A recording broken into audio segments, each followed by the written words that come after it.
Depression भी इसकी एक वजह हो सकता है। टिनाइटिस इज नॉट अ डिजीज। टिनाइटिस कोई बीमारी नहीं है। लेट नाइट्स होता है, अर्ली मॉर्निंग उठ जाता है, उसकी नींद पूरी नहीं है, स्ट्रेस है, एंग्जाइटी है। अच्छा सर, अभी आपने शोर की बात की, तो टिनाइटिस बहुत ज़्यादा आम हो गई, इसकी वजह क्या है और इसको हम किस तरह से खुद को रिकवर कर सकते हैं, टिनाइटिस से कैसे बच सकते हैं? हाँ जी, जो ये टिनाइटिस है, टिनाइटिस इज नॉट अ डिजीज। टिनाइटिस कोई बीमारी नहीं है, ये एक सिम्टम है, ये एक अलामत है। ठीक है, इसके पीछे क्या बीमारी है उसको हमने ढूंढना होता है। तो उसके पीछे बहुत सारी वजूहात हो सकती हैं।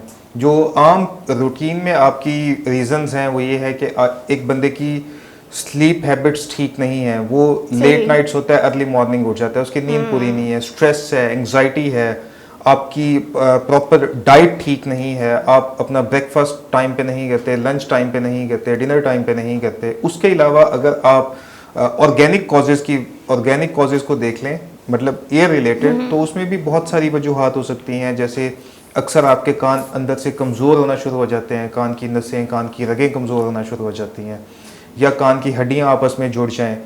तो ये बहुत सारी रीजंस होती हैं, वो फिर हम उसको प्रॉपरली इवेल्युएट करते हैं पेशेंट को, उसके बाद फिर उसको ट्रीटमेंट की तरफ लेके चलते हैं। सही। सर, हमें कैसे पता चलेगा कि हमारे कान के मसल्स वीक हो रहे हैं? उसकी ये सिम्टम भी हो सकती है कि आपको टिनाइटिस शुरू हो जाए, आपको कान में शोर आना शुरू हो जाए, कोई आवाज़ आनी शुरू हो जाए, कोई मशीन चलनी शुरू हो जाए कान में। तो इसकी मल्टीपल सिम्टम्स हो सकते हैं।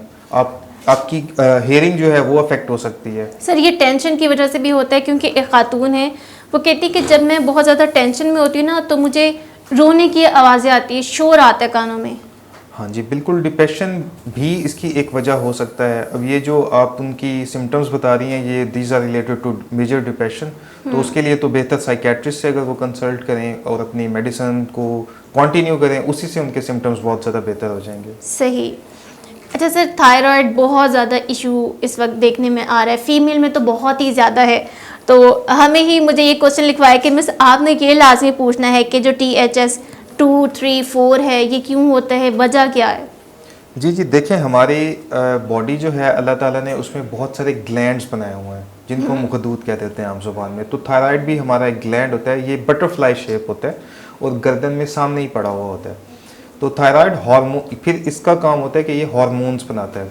वो हार्मोन्स आपके सर के बाल से लेके आपके दिल तक को अफेक्ट करते हैं, तो उनके मल्टी फंक्शंस होते हैं। ठीक है, उसमें जो हमारे पास सबसे बड़ी रीज़न है थायराइड के इश्यूज़ की, वो है लो आयोडीन डाइट, या ऐसा पानी पीना जिसमें आयोडीन कम हो। अक्सर लोग जो दरिया के करीब रहते हैं या नल का पानी इस्तेमाल करते हैं, उसमें नेचुरली आयोडीन की कमी होती है, या पहाड़ों में जो लोग रहते हैं सही, उनमें भी आयोडीन की कमी होती है। तो ऐसे लोगों में फिर थायराइड रिलेटेड इश्यूज डेवलप होना ज़्यादा। हाँ जी।